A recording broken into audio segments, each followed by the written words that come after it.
friends from the industry, defense, our friends from diplomatic corps, ladies and gentlemen.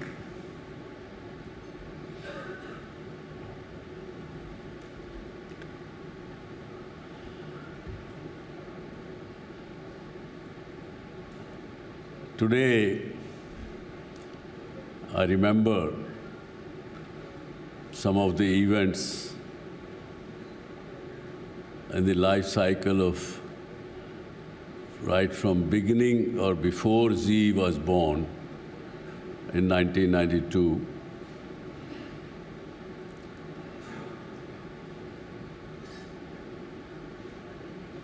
Legal experts in India told me in end of 1990, when this idea of starting a private sector television in India was germing in my mind, that you cannot do it in India because the laws of the land do not permit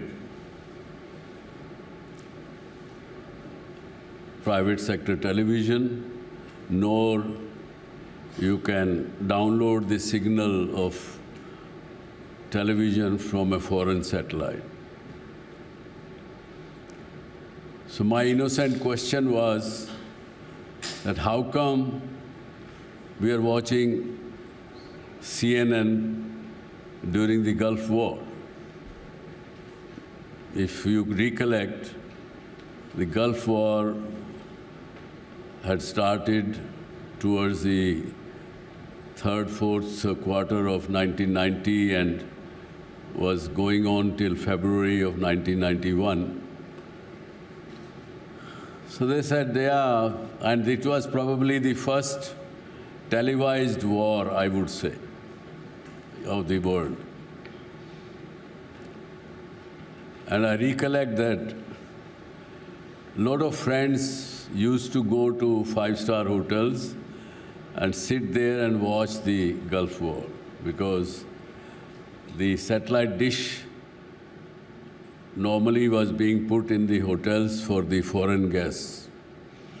So it was available in the hotels.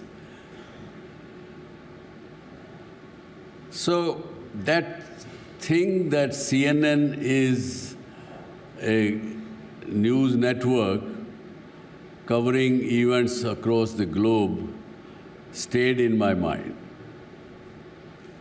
Just a thought crossed at that time, why can't India have such a news network? But then, that time the thought was only just a fraction of a second, because I was working on launching Zee as an entertainment network that time.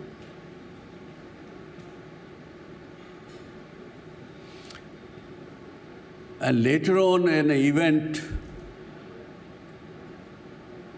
which took place in a hotel just close by, and it was 18th of December 2005,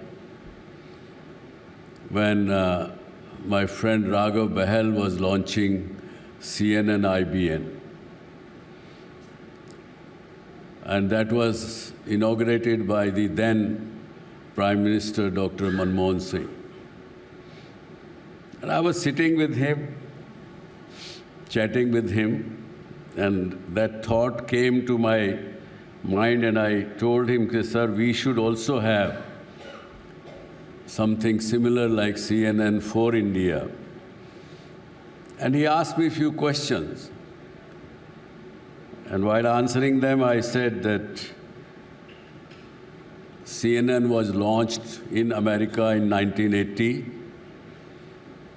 with $1 billion funds from Pentagon. Oh, he said, yeah, is it? Yes. I said, yes, sir. I said, we must have in India also, but cannot be done by a private party because it requires lots of money. He asked a few more questions, and I thought that that was the end of it. But surprisingly, I got a call from PMO in next couple of days. And we started talking, and I gave them a lot of details, told them how Zee network can help. By then, Zee, which was launched in 1992, had spread its wings across the globe in more than 170 countries that time, with about 350 million viewers outside India. And I mentioned to them that it will take about $400 million that time. That time dollar was 45 rupees.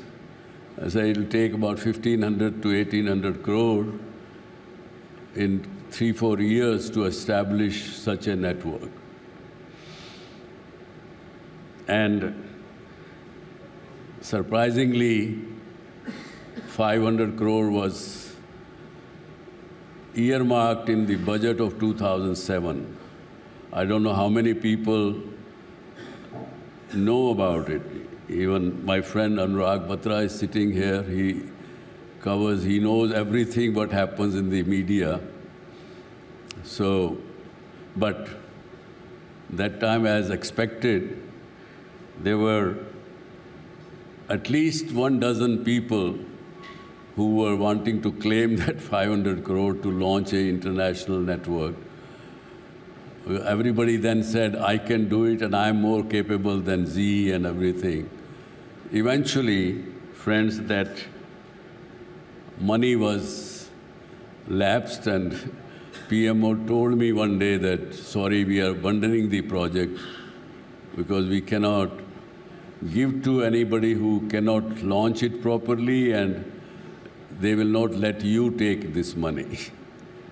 So that be it. But that thought never died from my mind. And on 14th May 2017, WION was launched by Prime Minister of India, Mr. Modi, on the occasion which had seen our group, SL Group's 90th year celebration.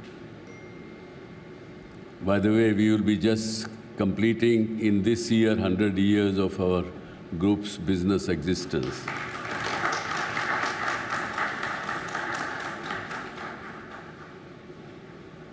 So friends, as the name suggests, word is one news. That is how detailed name of WION is.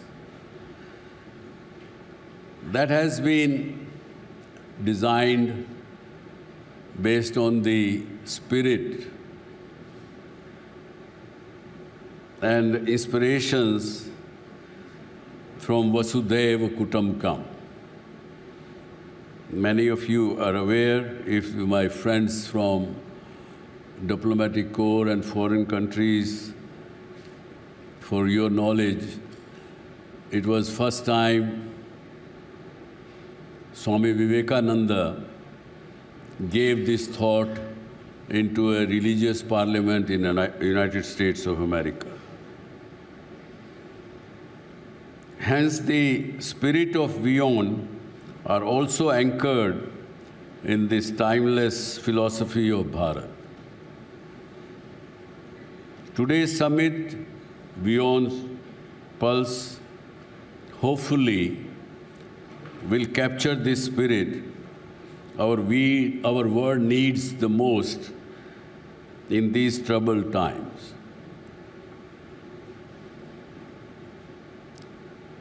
I know that we have a show in WION which is named as World at War.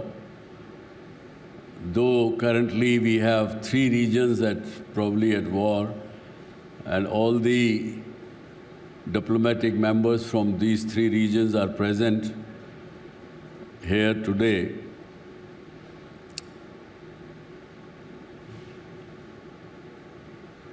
But I would say that this decade which started from 2001, and I would say ending at 2030, is the most decisive decade of our times. And this is the decade which will redefine and reshape the entire geopolitics, economics, power equation, power bases, and even supply chains to that extent.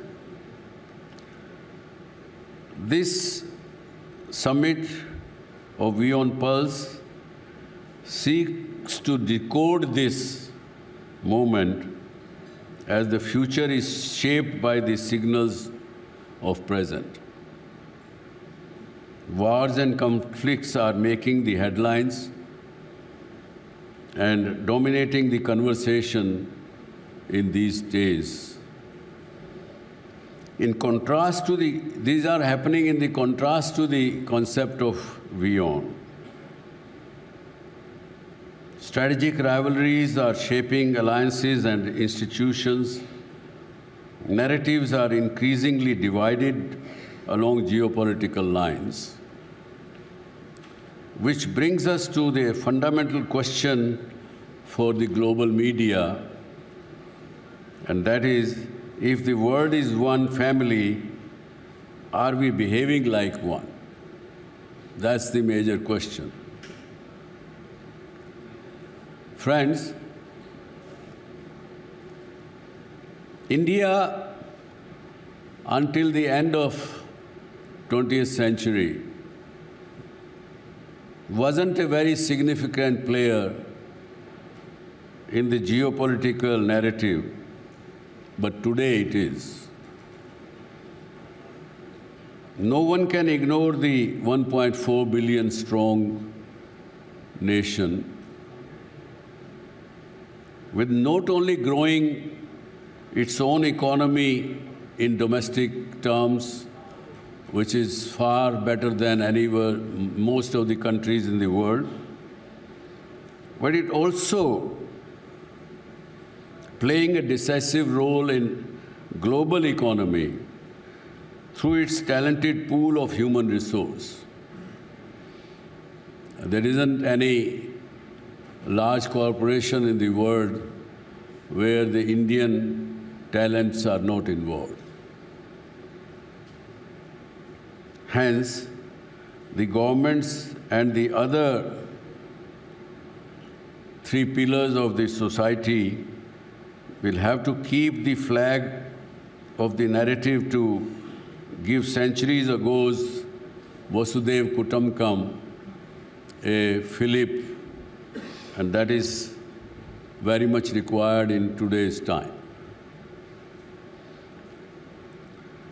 I would say that in such a world, the responsibility of legacy media becomes even more significant. We are living in an era of information overload, where social media, algorithms, and instant commentary shape perception at extraordinary speed. Legacy media like Zee News, WION, carries the responsibility to provide context in moment of crisis, distinguish facts from noise, and ensure that complex global developments are understood with clarity and speed by its viewers across the globe. At a time when narratives can easily become polarized, journalism must strive to inform without inflaming and connect rather than divide. My friends at Diplomatic Corps who are present here, I would say that the diplomacy needs the credible global platforms like WION. In a fractured and rapidly evolving world, diplomacy and dialogue need credible platforms. Policymakers, strategists, and thinkers need spaces where ideas can be exchanged openly and perspectives can be understood across the borders. I'm sure today you all are sitting under the same roof when there is a conflict going around in your territories, in your countries.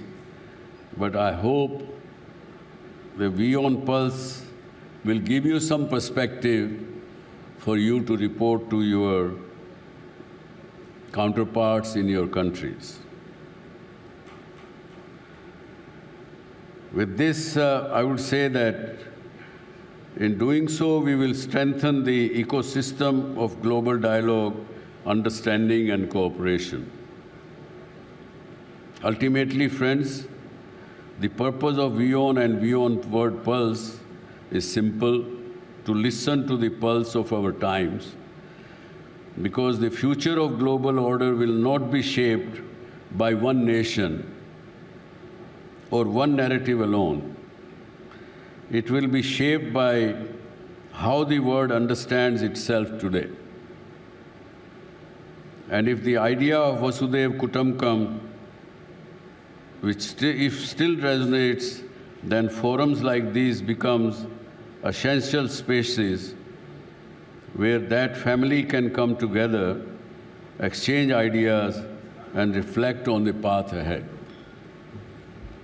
With this, welcome and thank you again for coming and joining us in these times, and hopefully when we meet next chapter of WION Pulse, we will have better and peaceful times ahead. Thank you very much. Jai Hind.